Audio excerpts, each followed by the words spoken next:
Praise the Lord, hallelujah. परमेश्वर का धन्यवाद हो आज के इस दिन के लिए। मैं परमेश्वर के हृदय से धन्यवाद करता हूँ कि परमेश्वर ने आज का एक सुंदर समय हमको दिया। आइए हम आज के मनन के लिए जो है वचन निकालेंगे।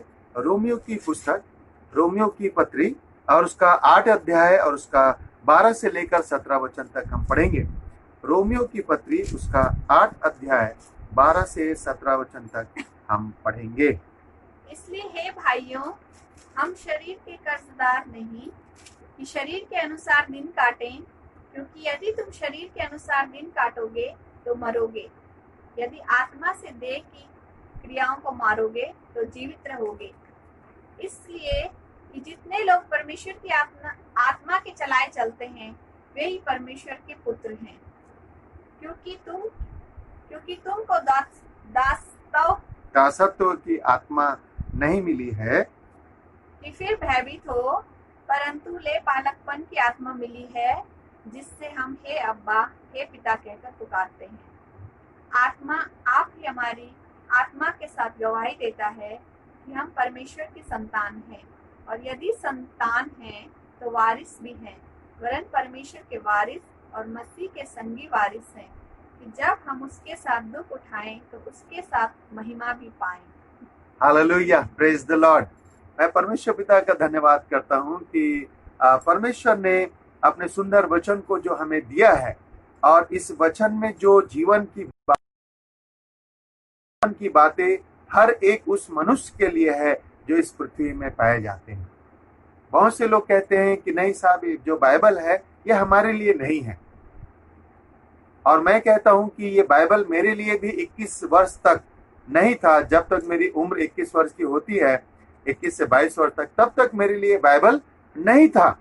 लेकिन जब मेरे माँ का देहांत हुआ, और माँ के देहांत होने के बाद माता जी का देहांत होने ओके सो मैं परमेश्वर का एक बार फिर से हृदय से धन्यवाद करता हूँ कि परमेश्वर ने मुझे, जब मैं 21 वर्ष अपने आयु के मैं बता रहा हूँ, जब मैं 21 साल का था या 22 साल का था, उस समय जो है तब तक के बाइबल मेरे लिए नहीं थी, और बाइबल को मैं बिल्कुल नहीं जानता था। लेकिन जैसे ही मेरे माता जी का देहांत हुआ, और देहांत होने के बाद मैं भटकता रहा। मैं अपने कॉलेज लाइफ में काफी दोस्त बनाए, और उन दोस्तों के साथ मैं रहा करता था। लेकिन मन में एक अशांति थी, और मैं हमेशा मेरा मन परमेश्वर को खोज रहा था। लेकिन उसी दौरान इन 3 सालों में जब मैं फर्स्ट ईयर में कॉलेज में गया, और सन 94 से लेकर 97 तक, इन सालों में 94, 95, 96, इन 3 सालों में मैं भटकता रहा, तरह तरह के नशा को किया, बहुत सारे दोस्त बनाए, और मैं अपने लाइफ को अपने ढंग से जीता रहा, लेकिन अव्यवस्थित तरीके से मैं अपने लाइफ को जी रहा था। उसी समय सन 97 में, जैसे 97 लगा, मेरे जीवन में अद्भुत काम हुआ, और परमेश्वर ने जो है मुझे अद्भुत रीति से टच किया। जब परमेश्वर ने मुझे अद्भुत रीति से टच किया, तो मैंने अपना जीवन प्रभु यीशु मसीह को दिया। लेकिन तब दिया जब परमेश्वर ने मुझे टच किया, और जब परमेश्वर की आत्मा मुझे टच की, और मैंने परमेश्वर की उपस्थिति को जब मैंने जाना पहचाना और उसके साथ में चलने लगा, तो परमेश्वर ने मुझे अद्भुत रीति से एक बुलाहट को दिया। क्योंकि मैं बाइबल को नहीं जानता था। मैं कहता था यह बाइबल जो है ये क्रिश्चियन लोगों के लिए है, ईसाई लोगों के लिए है। लेकिन जब मैंने बाइबल को पढ़ने लगा, तो बाइबल से पता चला कि ईसाई शब्द बाइबल में है ही नहीं। ईसाई शब्द हिंदी बाइबल में है ही नहीं। ये मुस्लिम लोगों के द्वारा दिया गया शब्द है। ईसा सलेम को मानने वाले लोगों को उन्होंने ईसाई कहा, और यह एक धर्म बनकर हमारे देश में जो है वह एक चौथा धर्म बन गया। जैसे हिंदू, मुस्लिम, सिख और ईसाई, ये 4 प्रमुख धर्म हमारे देश के हो गए, जिसमें से आज भी हम लोग ईसाई कहलाते हैं। लेकिन बाइबल में कहीं पर नहीं लिखा हुआ है कि तुम ईसाई कहलाना, लेकिन बाइबल में लिखा हुआ है कि तुम मसीही कहलाना। और मसीह कैसे कहलाएंगे? हर एक जाति धर्म के लोग जब यीशु मसीह पर विश्वास करते हैं और उसके बताए हुए वचन पर चलते हैं, तो वे मसीह कहलाते हैं। उनका रंग रूप कुछ नहीं बदलता। लेकिन जब वे मसीह के साथ चलते हैं तो वे मसीह कहलाते हैं। और आज का जो मेरा विषय है वह है हम परमेश्वर के वारिस हैं। हम परमेश्वर के वारिस हैं। और वारिस का मतलब होता है कि किसी संपत्ति के वारिस होना, किसी प्रॉपर्टी के वारिस होना। और आज जो हम परमेश्वर के वारिस हैं, तो हम वारिस कैसे बनेंगे? हम परमेश्वर के वारिस कैसे बनेंगे? तो आज का मेरा जो विषय है कि हम परमेश्वर के वारिस हैं। हम जो मसीह पे विश्वास करते हैं परमेश्वर के वारिस हैं। अब आपको मैं थोड़ा सा संसार की ओर लेकर जाना चाहूंगा। आज के वर्तमान समय में मैं जो देखता हूं वह है कि बहुत कम लोग हैं जो अपने मसीह में अधिकार को जानते हैं। मसीह में हमें जो अधिकार मिले हैं, बहुत कम लोग हैं जो मसीह के अधिकार को जानते हैं। बहुत सारे लोग समझते हैं लेकिन उसे ऑपरेट नहीं करते, अपने जीवन में उसे ऑपरेट नहीं करते, अपने जीवन से उसको वे आगे लेके नहीं जाते। तो मैं आज के वर्तमान समय में देखता हूं कि बहुत सारे जो जय मसीह की, जय यीशु की जो बोलते हैं, बहुत कम लोग हैं जो अधिकार के बारे में जानते हैं। और ज्यादातर लोग जो है मसीह में या तो विश्वास में कमजोर हैं, या तो वे चंगाई के लिए आते हैं, या फिर सारे धन संपत्ति डॉक्टरों के पास, तंत्र मंत्र करने वालों के पास जब बर्बाद कर देते हैं, उसके बाद जब उनको कोई रास्ता नहीं दिखता, कोई चारा बोलते हैं, जैसे कोई चारा नहीं दिखता उनको, तब वो फिर मसीह के पास आते हैं। तो जो लोग भी मसीह के पास आते हैं या मेरे पास जो लोग आते हैं, सबसे पहले मैं उनको कहता हूं कि आपको किसी प्रकार की धन संपत्ति हम आपको नहीं दे सकते। दूसरी बात है कि यदि आप मसीह के पास आते हैं तो पूरे विश्वास के साथ आइए कि परमेश्वर आपका उद्धार करता है। आप इसलिए ना आए कि आपको चंगाई मिलेगा और उसके बाद फिर आप चले जाएंगे।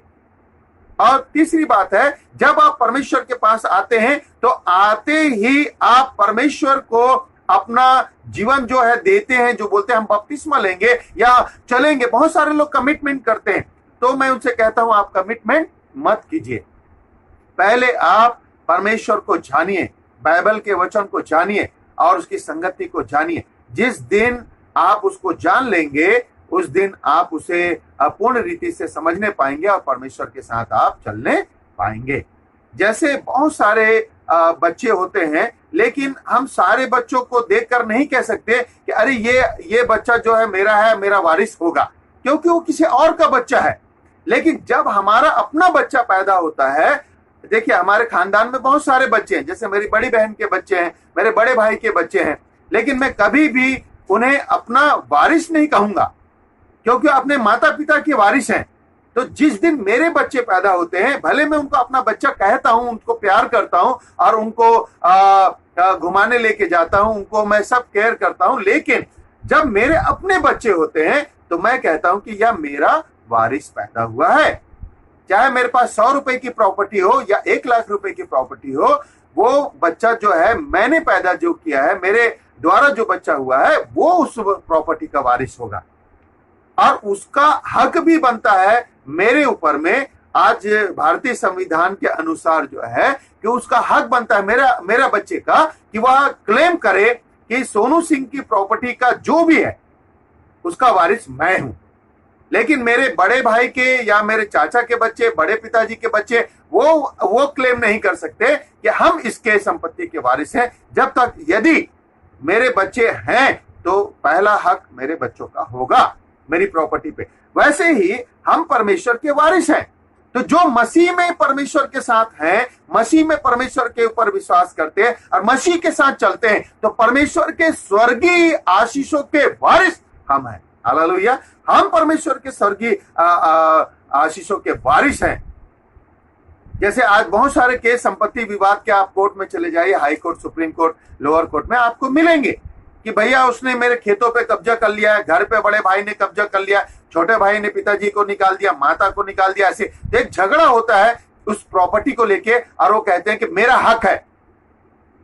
तो हक के लिए जब लड़ाई होती है तो कई सालों तक केस चलते हैं और कई बार जो होता है सही व्यक्ति को उसका हक गवर्नमेंट जो है सरकार दिलाती है। उसी प्रकार से आज मसीह में यदि हम हैं तो हमारा हक बनता है परमेश्वर के हर एक स्वर्गीय आशीषों के ऊपर में क्लेम करने का।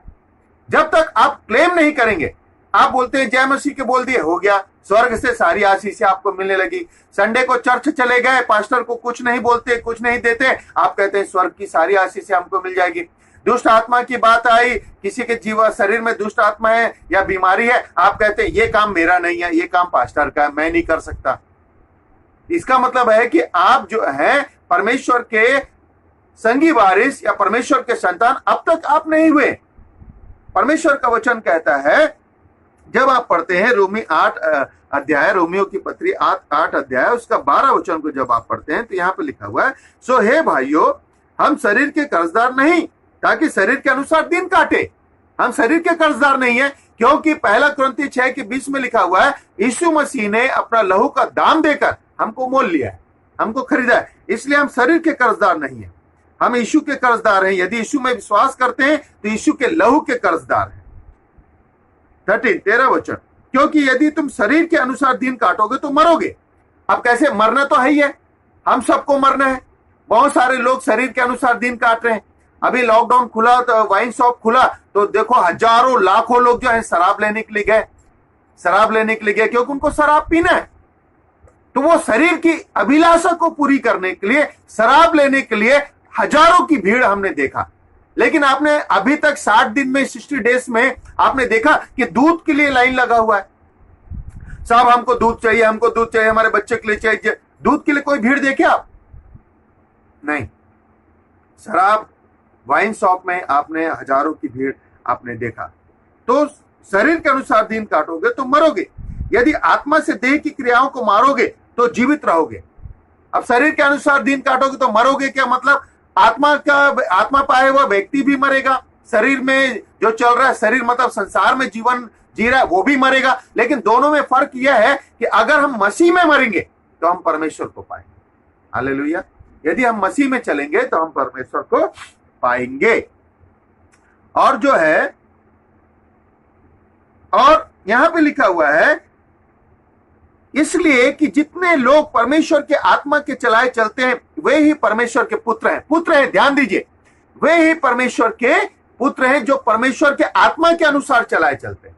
बहुत से लोग अपनी आत्मा के अनुसार चलते हैं, बहुत से लोग परमेश्वर के आत्मा अर्थात वचन जो लिखा गया है आत्मा में, इस वचन को पढ़कर इस वचन के अनुसार चलते हैं, तो वो पवित्र आत्मा में चलना हुआ। और जो पवित्र आत्मा में चलते हैं परमेश्वर उनको आशीष करते हैं। और जो शरीर में चलते हैं, संसार में जीवन बिताते हैं, वे मरेंगे तो वे नरक के अधिकारी होंगे, उनका भी अधिकार है नरक पे। जो शरीर में मरेंगे, शारीरिक कामों को करके मरेंगे, वे नरक में जाएंगे, अपने टिकट सीधा वे नरक का कटा रहे। लेकिन जो मसीह पे विश्वास करते हैं, मसीह के बताने के अनुसार चलते हैं, वे अपने टिकट को कंफर्म कर रहे हैं। जैसे हम टिकट लेने के लिए जाते हैं, तो टिकट लेने जाते हैं तो कई बार हमें टिकट कंफर्म नहीं मिलता है। तो वो कहता है काउंटर से, रेलवे काउंटर वाला कहता है कि भाई आपका टिकट जो है वेटिंग लिस्ट में। तो हम कहते हैं कि साहब 2 महीने में क्या कंफर्म हो जाएगा? हाँ, आप ले लीजिए, कंफर्म होने के चांसेस हैं। फिर हम उसको चेक करते रहते हैं 2 महीने के बीच में, तो हमें पता चलता है कि हमारा टिकट जो है RAC हो गया।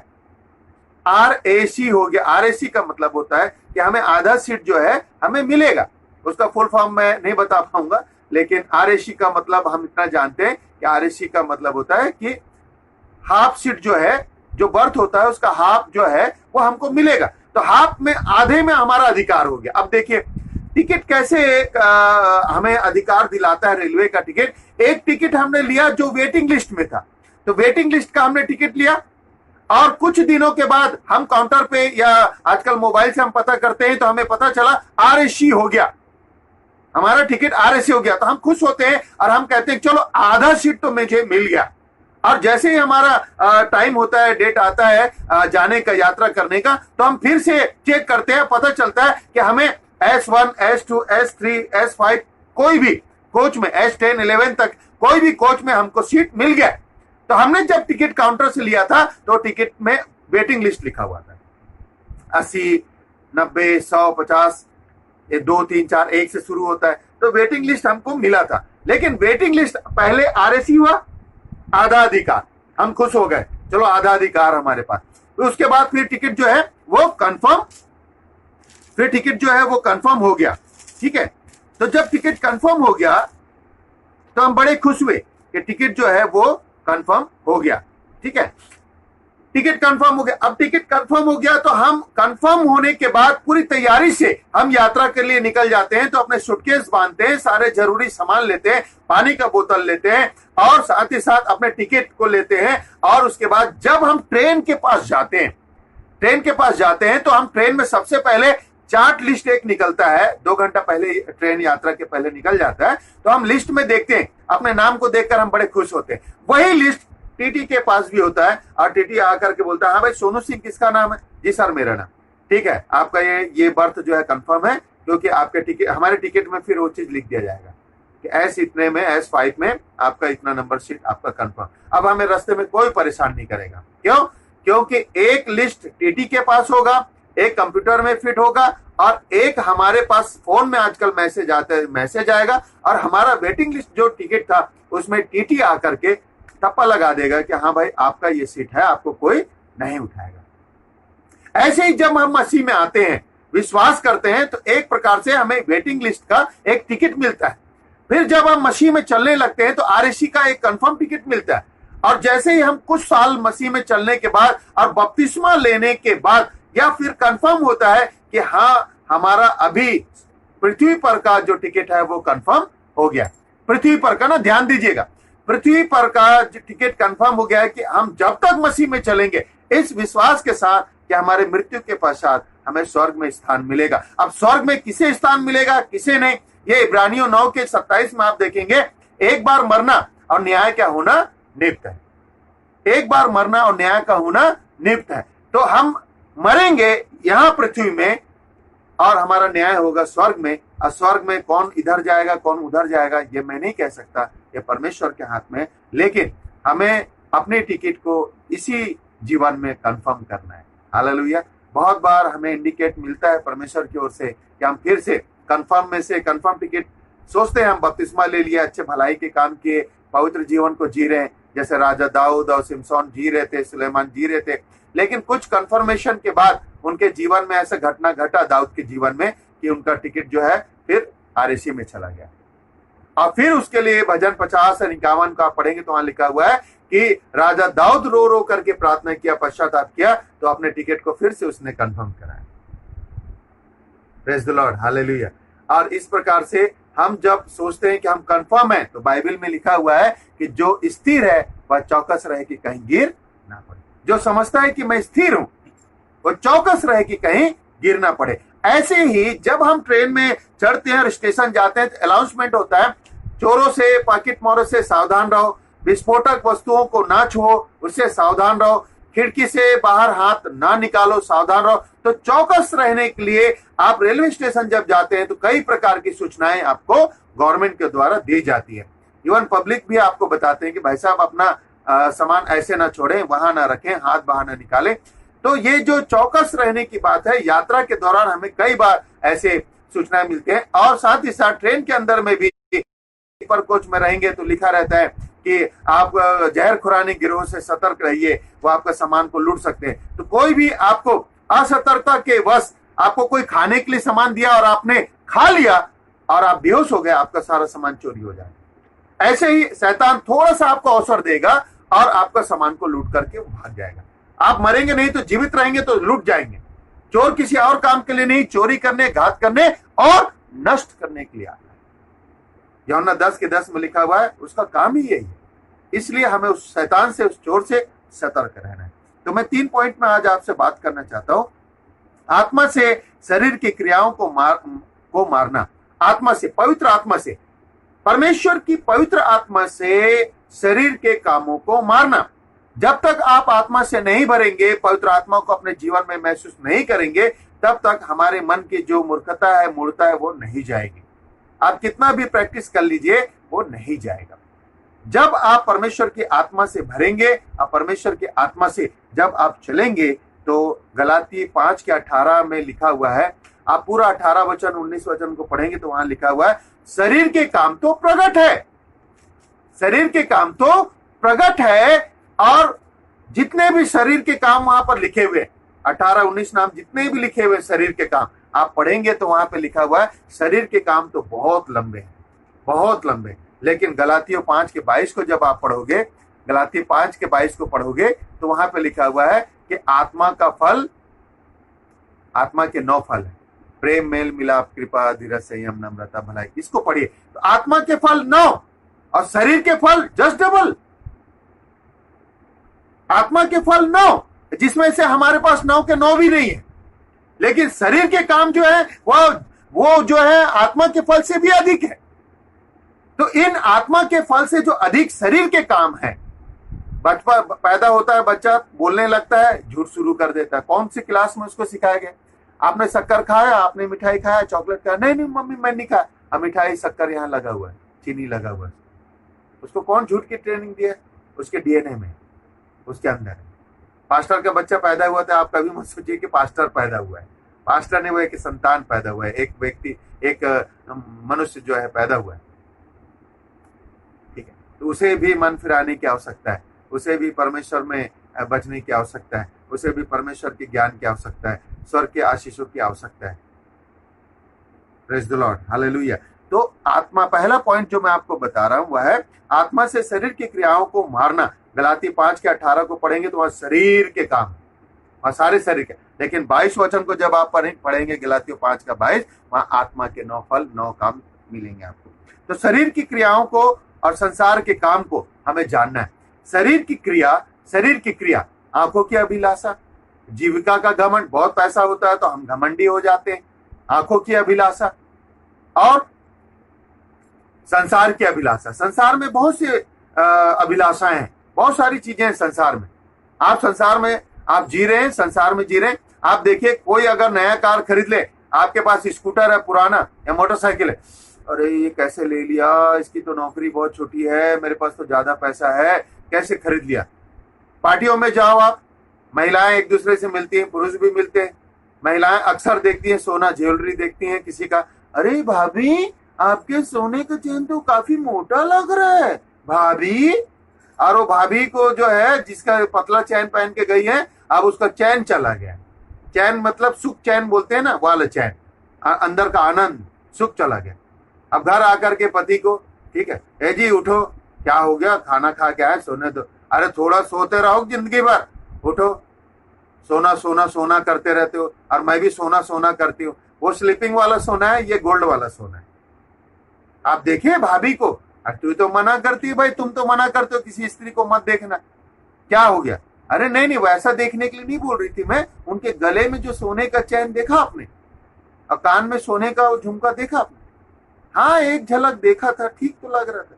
वैसे ही वाला लेना है, उससे भी अच्छा, थोड़ा भारी होना चाहिए गोल्ड। अब देखिए, संसार में यदि आप जी रहे हैं तो दूसरे का सोना, कपड़ा, उसके बूट और हाउस और गाड़ी, कार, ये सारी चीजें आप देखोगे, आपको परेशानी होगी। आप देखिए, उसे यहाँ पर जगह मत दीजिए। जब आप अपने मन में, अपने हृदय में जगह देंगे तो आपको परेशान करेगा। आपके पास परमेश्वर ने जो दिया है उसमें चलना सीखिए। तो शरीर की क्रियाओं को और संसार के काम को आपको जानना बहुत जरूरी है। पहला यूहन्ना उसका 2 अध्याय 15-16 वचन को पढ़ेंगे तो वहां पर लिखा हुआ है, और संसार में शरीर की अभिलाषा, आंखों की अभिलाषा और जीवा का घमंड, ये परमेश्वर की ओर से नहीं है। ये परमेश्वर की ओर से नहीं, ये संसार की ओर से। और जो इसे प्रेम करता है, जो शरीर के कामों को और जीवा की घमंड को और संसार की अभिलाषा को जो पसंद करता है, उसमें पिता का प्रेम नहीं है। अब ध्यान दीजिए, आप उसमें परमेश्वर का प्रेम नहीं है। तो परमेश्वर का प्रेम जिसमें है, उस काम को यदि आप करेंगे तो आपको कभी भी परमेश्वर भूखा सोने नहीं देगा, कभी भी आपके कपड़े पुराने नहीं होने देगा। परमेश्वर आपकी सहायता करेगा। पुराने कपड़े हम भी पहने, लेकिन हम कभी भूखे नहीं रहे। साफ कपड़े हमने पहना, लेकिन परमेश्वर ने आज हमें इतना कपड़ा दिया, इतना सामान दिया, इतना आशीष दिया, क्योंकि उसका वायदा था कि मैं तुझे आशीष दूंगा। Hallelujah, praise the Lord. और परमेश्वर अपने वायदे को पूरा करता है। किसके लिए? वे जो परमेश्वर के आत्मा के चलाए चलते हैं, वे जो परमेश्वर में अपने आप को पुत्र कहते हैं और परमेश्वर, स्वर्गीय पिता परमेश्वर को अपना पिता मानते हैं, वे आशीष के अधिकारी होंगे। और आज का मेरा विषय है, हम परमेश्वर के वारिस हैं। हम परमेश्वर के वारिस हैं, तो आत्मा से परिपूर्ण होना है। इफिसियों 5:18 में लिखा हुआ है कि और दाखरस से मतवाले ना बनो, वरन आत्मा से परिपूर्ण होते जाओ। आत्मा से परिपूर्ण होते जाओ। तो आत्मा से परिपूर्ण होना है। आज हमने पवित्र आत्मा पा लिया, उपवास किया, प्रार्थना किया, आज परमेश्वर ने आत्मा से भर दिया। तो बहुत से लोग कहते हैं कि नहीं, अब एक बार हम भर गए तो अब हमें भरने की आवश्यकता नहीं है। एक बार बच्चा स्कूल में जाकर एडमिशन करा दिए, वापस ले आए, अब मेरे बच्चे को स्कूल में जाने की जरूरत नहीं है। क्यों? एडमिशन हो गया, घर में पढ़ेगा, एग्जाम देने के लिए चले जाएगा। क्या ऐसा होता है? नहीं। बच्चा जब स्कूल में एडमिशन लेता है तो उसको रेगुलर हम स्कूल भेजते हैं, ताकि वहां पे टीचर्स की पढ़ाई के द्वारा, स्कूल के माहौल के द्वारा वह एग्जाम की तैयारी करे, उस माहौल में ढले, और उस माहौल में ढलने के बाद वह एग्जाम को दे और उसके बाद वह पास हो। उसमें भी परसेंटेज रहता है कि इतना ग्रेडिंग सिस्टम आजकल कर दिए है कि A grade, B grade, C grade, A plus, B plus. ऐसे ही परमेश्वर में भी ग्रेडिंग है। हर आदमी परमेश्वर के वचन को पढ़कर सोचता, अरे जीवन का मुकुट तो मिल लिया, अरे परमेश्वर शैतान से छुड़ा दिया मुझे, अरे अब मैं डूब नहीं सकता, अरे अब मैं नहीं गिर सकता। ये ऐसी बात नहीं है। ग्रेडिंग सिस्टम है। जो अच्छी भूमि में जो बीज गिरा वो 30 गुना, 60 गुना और 100 गुना। ये परसेंटेज क्या है भाई? 30%, 60% और 100% का जो है ये आशीषें, ये क्या दर्शाता है इस बात को कि आप, यदि आपका हृदय एक अच्छी भूमि बनता है तो परमेश्वर आपको 100% तक के आशीष देगा। हालेलुया। और यदि आप 30% तक, बहुत से लोग जय मसीह करते, चर्च आते, बाइबल नहीं पढ़ते। बहुत से लोग पास्टर के ऊपर में इतना निर्भर रहते हैं कि आप ही उपवास कीजिए, आप ही प्रार्थना कीजिए, आप सामर्थ्य है, आप सब कुछ कीजिए, लेकिन मैं नहीं करूंगा। आप 30% में रहिए। यदि आपको 60% में आना है तो मेहनत करना होगा। स्वर्गीय आशीषों को पाना है तो मेहनत करना होगा। और 100% के लिए तो परमेश्वर का धन्यवाद हो, जिनको परमेश्वर ने दिया अपनी आत्मा की भरपूरी, 9 फल, 9 वरदान जो दिए, 5 प्रकार की सेवकाई दिया। परमेश्वर का धन्यवाद हो। परमेश्वर भरपूरी से देता है उन्हें जो परमेश्वर से प्रेम करते हैं। और जो परमेश्वर से प्रेम करते हैं, हम मनुष्य जो परमेश्वर से प्रेम करते हैं, परमेश्वर हमसे ज्यादा प्रेम करता है। वह तो जगत से प्रेम किया तो अपने इकलौते बेटे को दे दिया, और इस बात को जानते हुए कि इस बेटे को लोग जो है क्रूस पे चढ़ा देंगे, मार देंगे, उसके बाद भी उसने प्रभु यीशु मसीह को दिया। उसने प्रभु यीशु मसीह को दिया ताकि परमेश्वर बताना चाहते थे कि मैं संसार को जो बनाया हूं, संसार में सारी वस्तुओं को मैंने दिया, तो मनुष्य कुछ भी नहीं है। और मनुष्य यदि मेरे बेटे पर विश्वास करेगा और मेरे बेटे के बताए रास्ते पर चलेगा तो मैं उन्हें उद्धार दूंगा। तो परमेश्वर ने सारी जगत को बना करके सारी जगत की चीजों को मनुष्य को दे दिया, साथ ही साथ अपने बेटे को भी दे दिया पाप से छुटकारे के लिए, उद्धार के लिए। लेकिन हम मनुष्यों ने उन्हें मारा, कुटा और उन्हें क्रूस पे चढ़ा दिया। तो क्रूस पे चढ़कर यीशु मसीह ने कहा कि हे पिता, इन्हें क्षमा करे कि ये नहीं जानते। तो उस समय तो नहीं जानते थे, उस समय बाइबल तो नहीं थी, नहीं जानते थे। लेकिन यीशु के जाने के बाद तब तो जानने लगे लोग, तब तो बाइबल आ गया, तब तो चर्च बिल्डिंगें बन गई, तब तो पास्टर ट्रेनिंग हो गए, बहुत सारे पास्टर्स बन गए। अब पास्टर्स हैं आपके पास, चर्च बिल्डिंग है आपके पास, कमेटी है आपके पास, और आपके पास चर्च में सदस्यता भी है आपके पास। क्या यीशु मसीह है आपके पास? यीशु मसीह है आपके पास। ये सारी चीजें तो आपने ले ली। हाँ, एक बात तो और भी भूल गया मैं, कब्रिस्तान। जिस चर्च में कब्रिस्तान और शादी का देने का लाइसेंस पास्टर के पास नहीं है, वहां लोग नहीं जाते कि भाई मरेंगे तो कहां पे ये गाड़ेंगे। जैसे वो मरने के बाद पूछेगा पास्टर से, पास्टर जी कहां गाड़ रहे हो आप मुझे? प्रभु की वाटिका में गाड़ रहे हो या फिर जंगल में? बताइए। मरने के बाद हम पूछ रहे हैं। अरे मरने के बाद तो ऐसे पड़े रहेंगे। हाँ, अभी शादी का लाइसेंस है आपके पास? नहीं। अरे तब तो फिर कैसे आएंगे? और जब लड़के लड़की निकल लेते हैं एक दूसरे को लेकर, तो कौन सा लाइसेंस काम आता है? 1 साल के बाद, 2 साल के बाद ला करके उसे चर्च में जोड़ देते हैं। फिर चर्च में जोड़ देते हैं, तब लाइसेंस नहीं पूछते। जब दोनों लड़का लड़की जो है प्यार मोहब्बत करके जो चले जाते हैं, भाग जाते हैं, ठीक है, अनैतिक काम करके आते हैं, फिर उसको परमेश्वर में चर्च में जोड़वाना चाहते हैं। तो ये इस प्रकार की जो सेवा है, इस प्रकार के जो काम है, ये परमेश्वर के वारिस के ऐसे लोग हकदार नहीं होंगे। ऐसे लोग हकदार नहीं होंगे। परमेश्वर के वारिस के हकदार वही होंगे जो परमेश्वर के वचन पर विश्वास करते हैं। मैं आपको 2 पॉइंट और बताना चाहता हूं। पहला पॉइंट मैंने बताया, आत्मा से शरीर की क्रियाओं को मारना। गलाती 5 का 18 पढ़ लेंगे और 5 का 22 पढ़ेंगे। 22 में आत्मा के फल पढ़ेंगे, 18 में शरीर के काम पढ़ेंगे। मैंने आपको बताया पहला यूहन्ना 2 का 15 और 16, इसे भी पढ़ लेंगे। वहां पे लिखा हुआ जो संसार से और शरीर से प्रेम करता है उसमें पिता का प्रेम नहीं है। अगर पिता से आप प्रेम करते हैं तो शरीर के कामों को छोड़ना होगा। अपना घमंड, ईर्ष्या, बुराई, व्यभिचार, गंदे काम, लुचपन, नीला कीड़ा, सारी चीजों को छोड़ना होगा। एक ही दिन में नहीं छूटेगा, लेकिन आपको छोड़ना होगा। आपको घुटने टेकने होंगे, आपको प्रार्थना करना पड़ेगा, पश्चाताप करना पड़ेगा। पहला कुरिन्थियों में लिखा हुआ है कि परमेश्वर अंश अंश करके मनुष्यों को बदलता है। एक ही दिन में हम स्वर्गीय देह को पहन करके हम स्वर्ग नहीं चले जाएंगे। धीरे धीरे करके हमको बदलना है, धीरे धीरे करके हम बदलते हैं। दूसरा पॉइंट मैं आपको बता रहा हूं, वारिस होने के लिए संतान बनना बहुत जरूरी है। जैसे मैंने आपको बताया कि अगर मेरा बेटा और बेटी है, मेरा नाम है उन पे, तो वह मेरे जो भी संपत्ति मेरी होगी उसके वारिस के हकदार पहले वो हैं।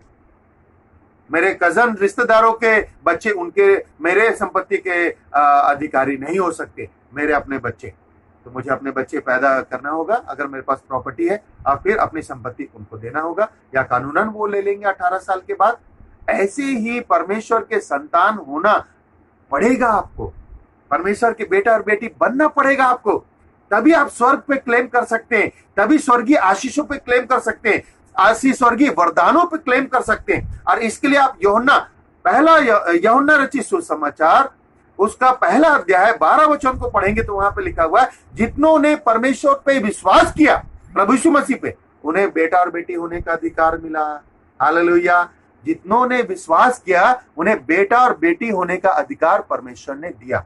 Hallelujah, praise the Lord. सिर्फ विश्वास करने से, हमें मन से विश्वास करना है, मुंह से अंगीकार करना है, परमेश्वर का नाम लेना है और हृदय में प्रभु यीशु मसीह को बसाना है। और जब हम ऐसा करते हैं तो वचन कहता है कि हम बेटा और बेटी बनते हैं।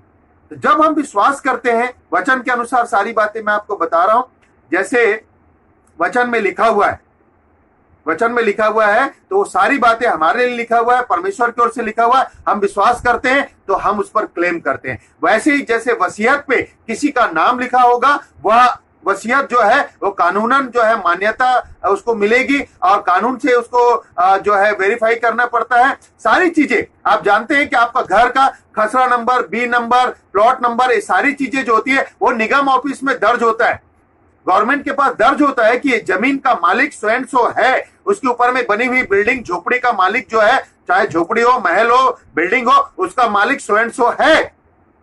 तो एक कागज आपके पास होता है और दूसरा जो है रजिस्ट्री जब होती है गवर्नमेंट में, उनके पास भी कागजात होते हैं, डॉक्यूमेंट्स होते हैं, ताकि वो प्रूव कर सके कि हाँ भाई आप ही हैं, और हम भी प्रूव कर सके कि हम ही हैं। तो इस प्रकार से जब दोनों तरफ लिखा पढ़ा ही होता है तब जाकर के हमें अधिकार मिलता है। उसी प्रकार से जब हम मसीह पे विश्वास करते हैं तो हम स्वर्ग के अधिकारी तब होते हैं जब यहां पर हमारे हृदय में यीशु का नाम और हमारे मुंह पर जो है यीशु मसीह की महिमा होगी। तब स्वर्ग में दर्ज होगा हमारा नाम, हमारा काम, हमारे कर्म, और वहां और यहां दोनों तरफ जब मैच होगा तो पवित्र आत्मा, हमारा जो मीडिएटर है, मध्यस्थ है, पवित्र आत्मा हमारे नाम को पिता तक पहुंचाएगा और कहेगा कि सोनू सिंह आज उसे भूख लगी है, उसे कपड़ा चाहिए, उसे गाड़ी चाहिए, उसे घर चाहिए। पिता परमेश्वर जो प्रभु यीशु मसीह की आत्मा है, जब हम प्रार्थना करते हैं, इब्रानियों 7 में लिखा हुआ है कि वह मध्यस्थी 7:25 में कि वह मध्यस्थी की प्रार्थना के लिए प्रभु यीशु मसीह तैयार है। और हम पवित्र आत्मा, पिता, पुत्र, पवित्र आत्मा, तो जब हम पवित्र आत्मा को पाते हैं, उस पवित्र आत्मा से जब हम भर करके, रोमी 8:26 में लिखा हुआ, आत्मा आहे भर भर कर बयान से बाहर प्रार्थना करती है, और वो पवित्र आत्मा जो हमारे अंदर से होकर प्रार्थना करती है, वो शब्द यीशु तक पहुंचते हैं और यीशु पिता तक पहुंचाते हैं। हालेलुया। अब पिता तक पहुंचते, जैसे ही हमारी प्रार्थना यीशु पहुंचा दे पिता तक, तो हम चाहे जिस स्थिति में भी हैं, पिता परमेश्वर वहां से ब्लेस करते हैं। तो चाहे हमारा सपोर्ट कितना भी रहे, हम 4 व्हीलर में घूमेंगे। हालेलुया। चाहे चर्च में 2 आत्मा भी 2 परिवार के आकर बैठे, हम वुडलैंड के जूते पहनेंगे। चाहे हमारे पास हमारी सेवकाई में 5 परिवार हमने संगठित किया, इकट्ठा किया है, 5 परिवार संगठित किया है, अच्छा चिकना भोजन खाएंगे। ये मेरा अनुभव है, ये मेरा अनुभव है। ऐसा बहुत सारे सच्चे मसीह सेवकों का अनुभव है कि लोग हमें नहीं, हमारा पेट लोग नहीं भरते। याद रखना, हमारा जो पेट है वो मनुष्य नहीं भरता है, जबकि मनुष्य के द्वारा ही हमें प्राप्त होता है जो आशीषें जो मिलती है हमें उसी से हमारा पेट भरता है। लेकिन इस बात का घमंड कोई ना करें कि हम पास्टर को पाल रहे हैं। बहुत सारे लोग बोलते हैं कि हम पास्टर को पाल रहे हैं। अरे तुम अपने बच्चों को पाल लो, उतना ही बहुत है तुम्हारे लिए, पास्टर को मत पालो। और अगर मजदूर को पालते हो तो प्रेज द लॉर्ड। सच में बहुत सारे लोग मजदूर को पालते हैं, 10,000, 15,000, 20,000 रुपए दे करके मजदूर को पालते हैं। और वो मजदूर जो है हमेशा उसका दास होता है, गुलाम होता है, उस स्वामी का गुलाम होता है और उसके कहने के अनुसार हेयर देयर, इधर उधर इधर उधर, ऐसे पेंडुलम की तरह। जो बड़ा वाला घड़ी होता है ना, पुराने जमाने का, आजकल नहीं दिखता, वो नहीं आता, पुराना एंटिक घड़ी आप देखेंगे तो एक पेंडुलम होता है, ऐसे ऐसे करके लहराता है, ऐसे, ठीक है। उसमें मालिक चाबी भरेगा, उतना ही पेंडुलम उतना ही देर तक ऐसे ऐसे हिलता रहेगा, ठीक है। लेकिन मेरा मालिक प्रभु यीशु मसीह है, परमेश्वर पिता है, हालेलुया। वो जितना चाबी भरता है मेरा स्वामी, उतना दूर तक मैं दौड़ता हूँ, हालेलुया। जितना चाबी वो भरता है उतना मैं दूर तक दौड़ता हूँ, और जितना मैं दौड़ता हूँ चाहता हूँ कि संयम के साथ दौड़ूं ताकि इनाम को पाऊं। Praise the Lord. तो वारिस होने के लिए संतान बनना बहुत जरूरी है। यूहन्ना रचित सुसमाचार 1:12 जब आप पढ़ते हैं तो वहां पे लिखा हुआ है, जितनों ने प्रभु पर विश्वास किया उन्हें बेटा और बेटी होने का अधिकार दिया गया। तो अधिकार तो अब हमको विश्वास के द्वारा मिल गया, पर परमेश्वर पर थोड़ा सा विश्वास में बेटा और बेटी तो हम बन गए।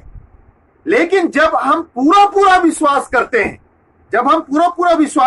हैं, तो परमेश्वर पे पूरा विश्वास करते हैं, तो हमको परमेश्वर का वचन है जो कहता है, इब्रानियों उसका 11:6 कि जो परमेश्वर पे विश्वास करते हैं, जो पूरा विश्वास करते हैं, उन्हें यह विश्वास करना चाहिए कि वह है और अपने खोजने वालों को प्रतिफल देता है।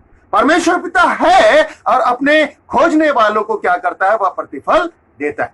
तो परमेश्वर पे विश्वास करने के बाद परमेश्वर को खोजिए।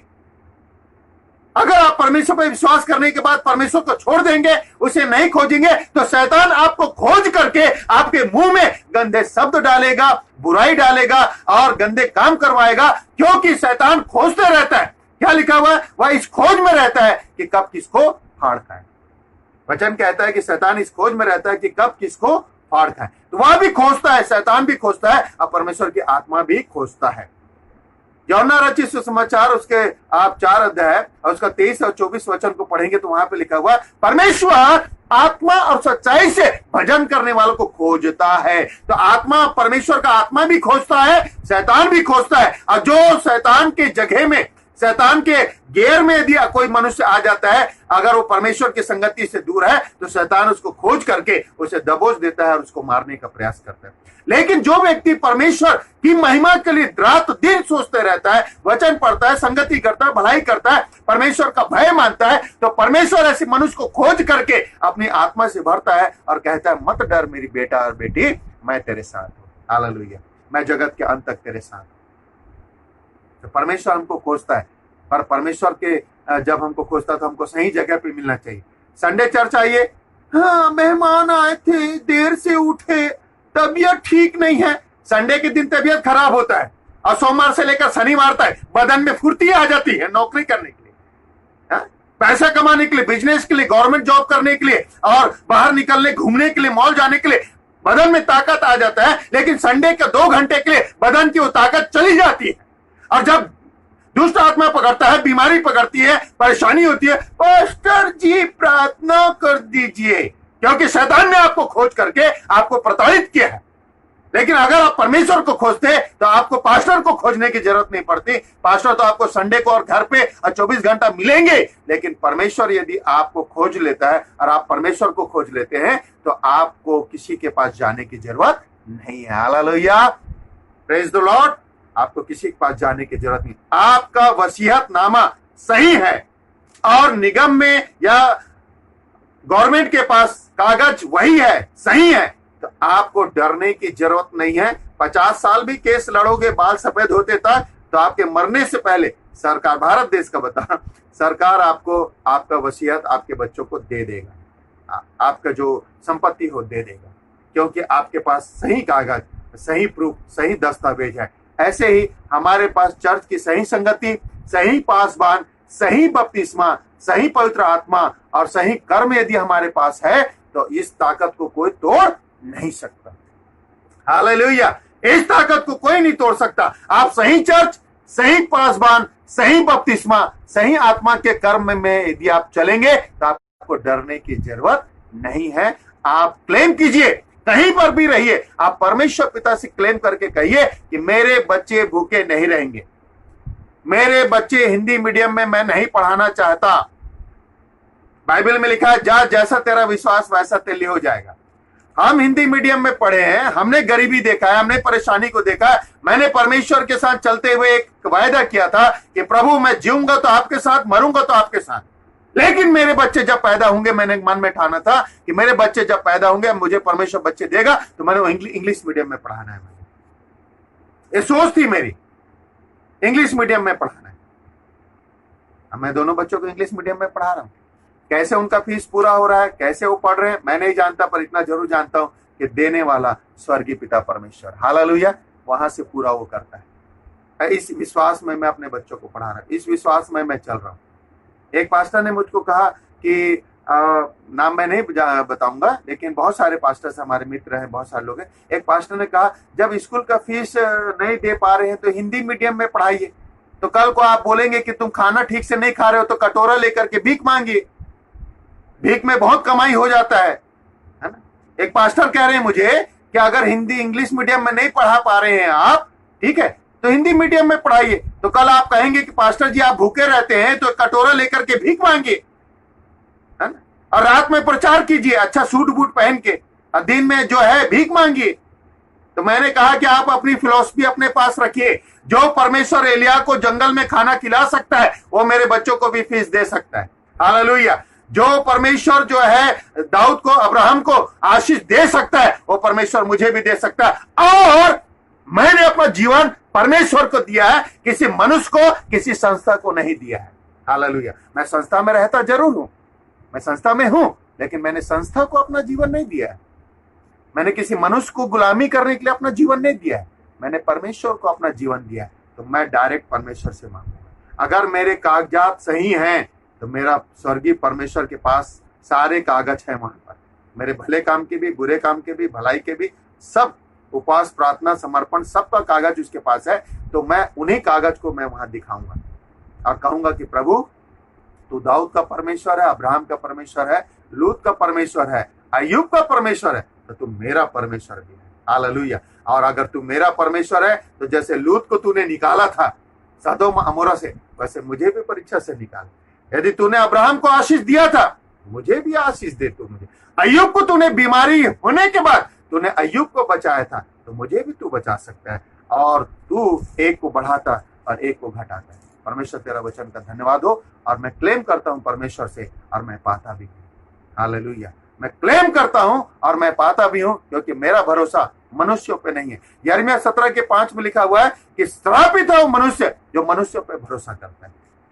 अगर मैं मनुष्यों की ओर देखता हूं तो मैं अपने आप श्राप को कमाता हूं, इसलिए मैं आशीषित नहीं हो सकता। मनुष्यों के तरफ नहीं देखना है इस आशा से कि वो हमको देंगे, लेकिन अपनी आंखों को पर्वतों की ओर लगाना है कि परमेश्वर हमको देगा, लेकिन मनुष्यों के द्वारा ही देगा। परमेश्वर स्वर्ग से कुछ चीजों को नहीं गिराता हमारे ऊपर, परमेश्वर स्वर्ग से ब्लेस करता है हमको और मनुष्यों के द्वारा ही हम प्राप्त करते हैं। Praise the Lord, hallelujah. इसलिए अपने अधिकार का उपयोग भी करना हमको आना चाहिए। अब मैं बेटा बन गया, बेटी बन गए, बेटा और बेटी बन गए विश्वास करने के द्वारा। अब अपने विश्वास के द्वारा हमें अधिकार का प्रयोग करना है। जैसे मेरे 2 बेटे हैं, एक बेटा है 12 साल का और एक बेटा है 8 साल का। और जैसे मैं बाहर जाता वापिस आता हूं तो छोटा वाला बेटा आकर बोलता है देखो ना पापा ऐसा ऐसा हो गया। कभी कभी बोलता है पापा क्या लाए हो आप मेरे लिए। पर मेरे घर में जो दूसरे भाई लोग आते हैं उन्हें वो नहीं कहता अंकल मेरे लिए कुछ लाए हो, अंकल देखो ना अंकल ये मेरा बड़ा वाला भाई मेरे को मार रहा था। वह उसको नहीं बोलेगा, वह मेरा इंतजार करता है। छोटा वाला बेटा, बड़ा वाला बेटा मेरा इंतजार करता है कि पापा आएंगे तो मैं बताऊंगा। बड़ा बेटा भी कहता है पापा आएंगे तो मैं बताऊंगा। छोटा वाला बेटे को बोलता है आदि, छोटे वाले बेटे का नाम है आदित्य, बड़े वाले बेटे का नाम है आरुष। आरुष कहता है पापा को आने दे मैं बताऊंगा तेरी शिकायत। छोटा वाला बेटा बताया पापा को आने दे मैं तेरी शिकायत बताऊंगा। इस प्रकार से वो मुझे पहचानते हैं कि मैं उनका बाप हूं, मैं जानता हूं कि वो मेरे बेटे हैं, और जैसे शिकायत वो मुझसे करते हैं, जैसा मैं ताड़ना उनको देकर सिखाता हूं, ऐसे ही मेरा स्वर्गीय पिता मुझे ताड़ना भी देता है, आशीष भी देता है, और वो मेरा पिता परमेश्वर है, तो मैं उसके स्वर्गीय आशीषों का वारिस भी हूं। और मैं यदि बेटा हूं तो मैं अपने स्वर्गीय पिता को क्लेम करूंगा, ना कि किसी मनुष्य को क्लेम करूंगा कि तुम मुझे दो। हमने ऐसा किया भी है। जब हम मनुष्यों को क्लेम करते हैं और दोष लगाते हैं, बोलते हैं, तो हमें बहुत दुख होता है, निराशा होता है। परमेश्वर का धन्यवाद हो कि सारी ऐसी परिस्थितियों से हम जो है होकर गुजरे हैं, और गुजरना भी हर सेवक गुजरता है। कोई भी सेवक जो है 40 साल का अनुभव लेकर के पहले साल से मिनिस्ट्री नहीं करता। वो पहले साल जब मिनिस्ट्री करता है, शुरू करता है परमेश्वर के ऑफ करता, जब मैं करते हैं सेवकाई शुरू करते हैं, तो उस साल से उसका अनुभव शुरू हो जाता है। तब फिर बहुत सारे सेवक कहते हैं कि ये बाल जो है धूप में नहीं पके हैं। मेरे भी बहुत सारे बाल जो है पक गए हैं। ये बाल जो है ना, किचन में खड़े होकर काम करने से और धूप में जो है घूमने से नहीं पके। ये जो मेरे बाल पक रहे हैं, जिसको हम लोग 5 रुपए का डाई या 20 रुपए का डाई लगाकर काला कर देते हैं, क्योंकि जवान दिखना चाहते हैं, खूबसूरत दिखना चाहते हैं, तो सफेद बालों को कई बार मिटा देते हैं। खासकर मेरी वाइफ बोलती है, अरे तुम बुढ़े हो रहे हो, ये बालों को थोड़ा काला करो। उसके बाल तो नेचुरल काले हैं, अभी सफेद नहीं हुए, तो मेरे बाल बोला रहने दे भाई, 2-4 बाल इधर से। ये धर्म के मार्ग में चलने से जो अनुभव हुए हैं उसके हम भी कहने पाएंगे कि ये धूप में नहीं पके हैं, ये अनुभव से पके हैं। गलतियां हमसे भी होती है, सबसे होती है।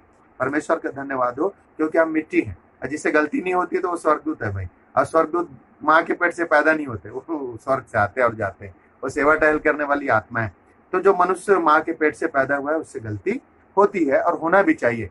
नहीं तो फिर हम गलती नहीं करेंगे, तो फिर हम, वही मैंने कहा, ठीक है, मनुष्य हैं तो गलती होगी, लेकिन जब गलती होगी तो हमारा स्वर्गीय पिता भी है जो हमारी गलतियों पे हमें क्षमा करता और हमको आगे बढ़ाता है। तो मैंने आपको पहला पॉइंट बताया, आत्मा से शरीर की क्रियाओं को मारना, और उसमें 2 बातें बताया कि शरीर की क्रियाओं और संसार के काम में परमेश्वर का प्रेम नहीं है। पहला यूहन्ना 2 का 15 और 16 वचन को पढ़ सकते हैं आप। और आत्मा से शरीर की क्रियाओं को मारने के लिए गलाती 5 का 18 को पढ़ेंगे तो शरीर के काम है, और आत्मा के काम 5 के 22 में है। और आत्मा से परिपूर्ण होते जाओ, मैंने पहले पॉइंट में बताया, इफिसियों 5 का 18। और दूसरा मुख्य पॉइंट मैंने आपको बताया, वारिस होने के लिए हमको संतान बनना बहुत जरूरी है, और ये संतान हम बन सकते हैं यूहन्ना रचित सुसमाचार 1 के 12 वचन को पढ़कर। अब जब आप संतान बन गए तो अधिकार का प्रयोग भी आपको आना चाहिए, और पूरा परमेश्वर को खोजने के लिए अपना जीवन देना है। तो इब्रानी 11 का 6 मैंने आपको बताया। और जब आप अधिकार का उपयोग करते हैं तो मरकुस रचित सुसमाचार 16 अध्याय 17 और 18 वचन को पढ़ेंगे। मरकुस रचित सुसमाचार 16 अध्याय और उसके 17 और 18 वचन को आप जल्दी से निकाल कर पढ़ लीजिए। मरकुस 16। जो विश्वास करे, हाँ, जो विश्वास करे और बपतिस्मा ले। अब जो विश्वास करे, देखिए मैंने आपको बताया विश्वास करने से बेटा और बेटी बनते हैं। तो जो विश्वास करे और बपतिस्मा ले। अब देखिए, पैदा तो हो गए, आप पैदा हो गए, आप हॉस्पिटल में पैदा हो गए, नर्सिंग होम में पैदा हो गए, बच्चे पैदा हो गए। पैदा होने के बाद उसको घर ले आइए आप और 20 साल का जवान बना दीजिए। यदि उसके पैदा होने का सर्टिफिकेट आपके पास नहीं है तो ना तो उसका नागरिकता बनेगी, इस देश की नागरिकता बनेगी, और ना ही उसका कहीं पर रिकॉर्ड होगा कब पैदा हुआ, कहां पैदा हुआ, क्या है। तो आपको बहुत परेशान, और किसी प्रकार का डॉक्यूमेंट्स ना होने के कारण, कागज ना होने के कारण उसका ना आधार बनेगा, ना वोटिंग का अधिकार बनेगा, ना बैंक का काम बनेगा, ना ही उसको किसी प्रकार का अधिकार उसे नहीं मिलेगा। तो बच्चा पैदा होता है तो जन्म और मृत्यु प्रमाण पत्र आज के समय में बनाना पड़ता है कि किस हॉस्पिटल में पैदा हुआ, किस डॉक्टर ने किया, और दूसरा कि कौन से डेट में, कौन से समय पे पैदा हुआ। वो जो मृत्यु जन्म प्रमाण पत्र में वो आपको मिलता है। और जब जन्म प्रमाण पत्र मिलता है तो स्कूल में एडमिशन के लिए काम आता है, उससे उसका उम्र का पता चलता है कि कब पैदा हुआ। और उसके बाद जो है वह जन्म प्रमाण पत्र इस बात को प्रमाणित करता है कि इसके माता पिता कौन है और किस स्थान और किस शहर में पैदा हुआ। ऐसे ही जब हम विश्वास करते हैं, चाहे किसी भी जाति और धर्म के हैं, जब यीशु मसीह पे विश्वास करते और बपतिस्मा लेते हैं, विश्वास करने के बाद बपतिस्मा लेते हैं, आगे उसी का उद्धार होगा, उसी का उद्धार होगा, उसी को आशीष मिलेंगी।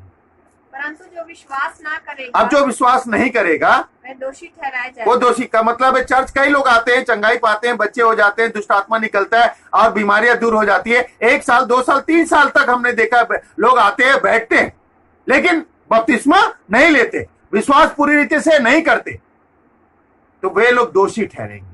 आगे, विश्वास करने वालों में ये चिन्ह होंगे। अब जो विश्वास करेगा उसमें एक चिन्ह होंगे, जरूरी है। जैसे हमारा बेटे पे, मेरे बेटे पे बहुत से लोग उसका चेहरा देखकर बोलते हैं कि पास्टर सोनू बिल्कुल आप ही के चेहरे पे, तो एक चिन्ह जाता है। बोलते हैं ना, माता पिता किसी के ऊपर में बच्चे जाते हैं, उनका नाक नक्शा कुछ तो मिलता जुलता है। डीएनए तो खैर मिलेगा ही मिलेगा, डीएनए टेस्ट आजकल होता है, लेकिन चेहरा मिलता है, आव भाव मिलता है, कुछ ऐसी चीजें बच्चों पे जरूर आती है माँ बाप का। आगे, विश्वास करने वालों में चिन्ह होंगे कि वे मेरे नाम से दुष्ट आत्माओं को निकालेंगे, यीशु के नाम से दुष्ट आत्माओं को निकालेंगे, नई नई भाषा बोलेंगे, अन्य अन्य भाषा बोलेंगे, सांपों को उठा लेंगे। लेकिन हर सांप को मत उठा लेना। पता चला जा करके किंग कोबरा आपको, तो आपकी मौत हो सकती है। जब परीक्षा में पढ़ेंगे, जब परमेश्वर की इच्छा होगी तब। आगे, और यदि वे प्राणनाशक वस्तु भी पी जाएं, यदि अचानक प्राणनाशक वस्तु पी जाए परमेश्वर की जन, कोई अचानक मतलब गलती से, तो भी उनकी कुछ हानि ना होगी। वे बीमारों पर हाथ रखेंगे, वे बीमारों पे हाथ रखेंगे और वे चंगे हो अब बताइए कितनी बड़ी बात है। बीमारों पे, अर्थात एड्स, कैंसर, किसी भी प्रकार की बीमारी है, उसके लिए हाथ रख के यदि प्रार्थना कर देंगे तो वो चंगे हो जाएंगे। हालेलुया बोलेंगे, प्रेज द लॉर्ड, हालेलुया। किसी भी प्रकार की बीमारी के ऊपर में, मनुष्य के ऊपर में वो हाथ रखेंगे जिससे ग्रसित है। जैसे लंगड़े चंगे हो गए, अंधे चंगे, जो जन्मजात अंधे चंगे हो गए, मुर्दे, मरे हुए मुर्दे जिसको डॉक्टर ने सर्टिफिकेट दे दिया कि इज डेड, वो मर गया है, उसको प्रार्थना के द्वारा परमेश्वर ने जो है फिर से वापस जीवन दे दिया। हालेलुया। हमने कितने मुर्दों के बारे में सुना जो जीवित हो गए। नेपाल में भी हमने सुना, पंजाब में सुना मैंने, कई लोग मर गए थे, प्रार्थना के द्वारा परमेश्वर फिर से उनको जीवित कर दिया। तो बहुत सारे मुर्दे हैं वो जिंदा हो गए। कई ऐसी भयंकर बीमारियां हैं जिसको परमेश्वर ने ठीक कर दिया। क्यों ठीक कर दिया? क्यों? क्योंकि वचन में लिखा हुआ है कि ये चिन्ह होंगे विश्वासियों में जो परमेश्वर पे विश्वास करते हैं। बड़ा सेवक छोटा सेवक नहीं होता, सब सेवक होते हैं। हम उन्हें बहुत बड़ा बड़ा बड़ा बोलते हैं, ठीक है। बड़ा केवल एक ही है, वो है परमेश्वर की आत्मा, परमेश्वर का नाम और परमेश्वर पिता। हालेलुया। और चिन्ह होना बहुत जरूरी है। यदि आप विश्वासी हैं तो आपके अंदर में चिन्ह होना बहुत जरूरी है। और ये चिन्ह उस बात का अधिकार है जो परमेश्वर ने हमको दिया है। ये अधिकार हमें इस्तेमाल करना आना चाहिए। Praise the Lord. जैसे मैंने बताया, मेरे बच्चे मुझे ही कंप्लेन करेंगे, मुझसे ही डिमांड करेंगे। ऐसे ही हम स्वर्गीय परमेश्वर पिता के बच्चे हैं तो हमें परमेश्वर से डिमांड करना और परमेश्वर को बोलना है। हालेलुया। तीसरा मुख्य पॉइंट बता करके मैं समाप्त करूंगा। हम स्वर्गीय वस्तुओं के वारिस हैं। हम स्वर्गीय वस्तुओं के वारिस है। स्वर्ग की जो वस्तुएं, अब संसार में नहीं बोल देना ताजमहल का वारिस बना दीजिए, कुतुब मीनार का बना दीजिए, हिमालय पूरा प्रभु मेरे को दे दीजिए, ऐसा नहीं, ठीक है। सोने का, हीरे का खदान मेरे को दे दीजिए। ये संसार के अभिलाषा, संसार की चीजों के वारिस मत बनिए। जो आपको पैतृक मिल गया है पिता के द्वारा या आपकी मेहनत के द्वारा आपने बना लिया, बस उससे संतुष्ट रहिए। बाइबल में लिखा हुआ संतोष सहित भक्ति बड़ी कमाई है। संतोष सहित भक्ति बड़ी कमाई है। तो ये कमा करके आप रखिए, ठीक है। तो हम स्वर्गीय वस्तुओं के वारिस हैं। तो स्वर्ग की जो वस्तुएं उसके हम वारिस हैं। जो स्वर्ग की वस्तु, स्वर्ग से हमको क्या मिलता है? शांति, आनंद और आर्थिक सहायता, जो भी है परमेश्वर हमको पूरा करता। अब आर्थिक सहायता, भाई परमेश्वर की इच्छा होगी तो हमको बहुत सारे लोग आर्थिक सहायता देते हैं, ठीक है। और मन में शांति, मीठी नींद, ठीक है, आनंद, खुशी, तो ये सारी जो स्वर्ग की ऐसी चीजें हैं जो मेडिकल स्टोर में, हॉस्पिटल में जाकर, कोई व्यापारी के पास जाकर आप नहीं खरीद सकते। ये जो परमेश्वर जो स्वर्ग से हमको देता है वो चीजें जो है उसके हम वारिस हैं। तो याकूब की पत्री यदि आप पढ़ेंगे 3 अध्याय 17 और 18, जो स्वर्ग से आता है, जो ऊपर से आता है, वो मृदुभाषी, कोमल, पवित्र और अच्छे फलों से लदा हुआ होता है। Hallelujah, hallelujah. तो जो परमेश्वर की स्वर्ग की आशीषें हैं उसको पाने के लिए हमको परमेश्वर से क्लेम करना है, परमेश्वर से मांगना है, परमेश्वर हमको वो चीज देगा। तो स्वर्गीय वस्तुओं के हम वारिस हैं। मैं वारिस हूँ, सुनने वाले वारिस हैं। तो परमेश्वर से मांगिए और परमेश्वर आपको देगा। Praise the Lord.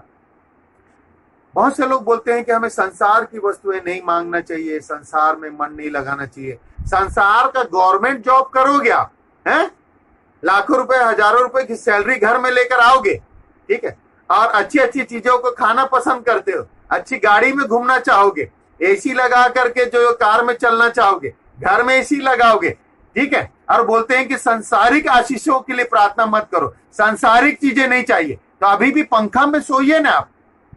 छत्तीसगढ़ में यदि आप सोएंगे ना पंखा के नीचे, तो आपको पता चलेगा कि 42-45 डिग्री अभी हो गया है। 42-42 डिग्री था आज हमारे कोरबा का तापमान। आप पंखे के नीचे सोइए, रात में भी गर्म हवा चलता है, तो फिर कूलर में क्यों आए? और जब कूलर में आए तो फिर एसी में भी आ जाइए, एसी में भी आइए। Praise the Lord. तो परमेश्वर का धन्यवाद हो कि हम सारे अच्छी वस्तुओं के, ठीक है, हम हकदार हैं, क्यों नहीं है। आप बोलते हैं कि अगर संसार की वस्तुओं पे मन मत लगा तो मोटोरोला का पुराना वाला जो हैंडसेट है ना, वॉकी टॉकी, वैसा वाला लेकर के घूमिए। 20-20 हजार के फोन लेकर के क्यों घूमते हैं? ये भी तो स्मार्टफोन संसार की देन है। तो ये सब में आर्गुमेंट्स में हम नहीं जाएंगे, लेकिन मैं आपको बताना चाहता हूं कि इब्रानियों 9 अध्याय 11 वचन को पढ़ेंगे तो वहां लिखा हुआ है कि मसीह अच्छी अच्छी वस्तुओं का, ठीक है, मसीह अच्छी अच्छी वस्तुओं का प्रतिबिंब होकर हमारे पास आया। तो हर एक अच्छी वस्तुएं जो मसीह हमको देना चाहता है उसका प्रतिबिंब है मसीह। अच्छी अच्छी वस्तुओं का, एक अच्छी अच्छी वस्तुएं, अच्छा चावल खाइए आप, अच्छे कपड़े पहनिए, जो ईश्वर ने आपको सामर्थ्य दिया है, जैसा आपको बुद्धि समझ और जितनी सामर्थ्य दिया है, ठीक है, आप इस्तेमाल कर सकते हैं। Praise the Lord, hallelujah. इसीलिए मैं कहता हूं कि आप प्रभु में हर एक अच्छी वस्तुएं हमारे लिए, हर एक अच्छी वस्तुएं। एक समय था जब हमारे पास रुपए कम थे, जब मेरी नई नई शादी हुई उस समय मुझे 2100 रुपए मिलते थे, 2150 रुपए मिलते थे। तो मैं अपनी पत्नी को कभी गिफ्ट नहीं दे पाता था। जब उसका जन्मदिन आता या हमारी शादी की सालगिरह आता, मैं बहुत कोने में जाकर रोता और बहुत थोड़ा दुखी होता कि प्रभु मेरे पास आज पैसा होता तो मैं जरूर गिफ्ट देता। मेरा बेटा पैदा हुआ, जब बड़ा बेटा पैदा हुआ, और जब मेरा बड़ा बेटा पैदा हुआ तो उससे जब धीरे धीरे वो बड़ा होने लगा, उसको समझ आने लगा, तो जब भी उसे मार्केट लेकर जाओ तो महंगी कार के ऊपर में हाथ रख देगा। छोटी कार जो आती है, खिलौने जो है, टॉयस आते हैं, महंगी महंगी चीजों को पकड़ लेगा ऐसे जोर से, पापा ये लेना है, पापा ये लेना है। अब मैं दाम पूछता, भाई साहब ये 550 का है, भाई साहब ये 800 रुपए का। अरे बाप रे, 2100 रुपए तो मुझे मिलते हैं, 2100 रुपए मिलते हैं, तो मैं 200-500 रुपए की चीजें खिलौने कैसे लूंगा? बेटा इसको छोड़ दो, अच्छा चीज नहीं। तो हम उसे 20 रुपए, 5 रुपए, 10 रुपए जो हमारी सामर्थ्य वैसे खिलौने देते थे। फिर धीरे धीरे धीरे परमेश्वर हमको आशीष करता गया। आज मेरा बेटा बोलता है, पापा बैडमिंटन चाहिए, ले लो बेटा, बैट चाहिए, ले लो बेटा, पापा एक अच्छी साइकिल चाहिए। तो जब वो 10 साल का हुआ, मेरा बेटा 9 साल, 8 या 9 साल का हुआ, तब पहली बार मैंने उसे एक नया साइकिल खरीद करके मैंने दिया। पहली बार मैंने, बताइए, 9 साल का जब वो हुआ तब मैंने उसे पहली बार नया साइकिल खरीद करके उसके मन का मैंने दिया, पहली बार। तो ऐसी बात नहीं है प्रियो कि आज हम जहां पर पहुंचे हैं, ठीक है, वहां शुरू से हम पहुंचे हुए थे, ऐसी बात नहीं। हम शुरू से हम परमेश्वर में विश्वास करते हुए चलते आज हम यहाँ तक पहुंचे। तो मैं विश्वास करता हूँ इब्रानियों 9:11 के अनुसार कि हर एक अच्छी वस्तुएं परमेश्वर हमको देना चाहता है, क्योंकि मसीह अच्छी वस्तुओं का प्रतिबिंब है। दूसरा पॉइंट मैं आपको बताना चाहता हूँ, मसीह में स्वर्गीय स्थानों में हम आशीषें हमको मिली है। मसीह में, इस वचन को पढ़ेंगे इफिसियों 1:3, इफिसियों 1:3 हम पढ़ेंगे, मसीह में स्वर्गीय स्थानों में हमें आशीषें मिली है। तो मसीह में यदि हम हैं तो स्वर्गीय स्थानों में हमको आशीषें मिलेगी। Praise the Lord. हमारे प्रभु यीशु मसीह हाँ, और परमेश्वर पिता का धन्यवाद हो, परमेश्वर पिता का धन्यवाद हो, उसने हमें मसीह में स्वर्गीय स्थानों में सब प्रकार की आत्मिक आशीष, सब प्रकार की आत्मिक आशीषें दी है। Praise the Lord. मसीह में स्वर्गीय स्थानों में सब प्रकार की आशीषें हमको दी है। Praise the Lord, hallelujah. तो स्वर्गीय वस्तुओं की ओर मन लगाएं। स्वर्ग की आशीषों को जब हम पाएंगे तो संसार की सारी चीजें परमेश्वर हमको देंगे। हालेलुया। तो यदि हम वारिस हैं तो क्लेम करना सीखें परमेश्वर पिता से, हम उसके संतान हैं। तो स्वर्ग के पिता से क्लेम करेंगे, हम उस पर दावा करेंगे कि पिता हमको ये चीज दीजिए, पिता परमेश्वर हमको जरूर वो चीज देंगे। आत्मा में चलिए, वचन में चलिए, सब प्रकार की आशीषें परमेश्वर हमको देना चाहते हैं। तो यदि हम वारिस हैं तो अधिकारी भी हैं, अधिकार से पिता से मांगना हमको आना चाहिए। तो तीनों पॉइंट से परमेश्वर आपको आशीष दे। अपने जीवन को परमेश्वर के हाथ में सौंपिए। इस कोरोना महामारी के टाइम में, कोविड-19 के टाइम में अपने आप को बचा के रखिए, अपने परिवार को सुरक्षित रखिए, भीड़ भाड़ में ना जाइए, हैंड वॉश हमेशा हैंड वॉश कीजिए, डिस्टेंस रखिए। ये सारी चीजें मैं इसलिए बताता हूँ, कई बार हम भी इस चीज को भूल जाते हैं। गाहे बगाहे यदि हम किसी प्रकार की बीमारी घर में ले आए तो हमारी वजह से बच्चों को, बुजुर्गों को, परिवार को ये बीमारी लग जाएगी। इसलिए अपने आप को बचा के रखिए और इस कोरोना को हल्के में मत समझिए, क्योंकि 95,000 लोग अमेरिका में मर चुके हैं। इस हिसाब से कि उन्होंने कहा कि हम सुपर पावर हैं, हमें तो कुछ नहीं होगा, हम तो रोक लेंगे सारी चीजों को। आज 95,000 अमेरिका में ही मारे गए हैं इस बीमारी से। इसका मतलब है यह बहुत खतरनाक बीमारी थी जिसे अमेरिका भी रोक नहीं पाया। इटली भी मेडिकल में नंबर 1 स्थान रखने वाला देश भी अपने हाथ खड़ा कर दिया और कहा कि हमारे बस की यह बीमारी नहीं है। लेकिन परमेश्वर हर एक रोग और बीमारी को दूर करने के लिए परमेश्वर के बस में सब कुछ है। Praise the Lord. क्योंकि वह प्रभु यीशु मसीह आंधी और तूफान को डांटता, वो शांत हो जाते हैं। मरे हुए लाजर को बोलता, लाजर बाहर निकला, लाजर बाहर निकल आता है। वह प्रभु हमारा है, वह पिता हमारा है। और ऐसा पिता परमेश्वर, ऐसा मित्र प्रभु यीशु मसीह, ऐसा सहायक पवित्र आत्मा हमारे पास है। हमें किसी बात से डरने की आवश्यकता नहीं है। प्रियो, क्लेम करना सीखिए, वारिस बनना सीखिए। अगर आप वारिस हैं, मसीह के संगी वारिस हैं, हर प्रकार की स्वर्गीय आशीषें हमारे लिए हैं। परमेश्वर इस वचन के द्वारा आप सबों को आशीष दे।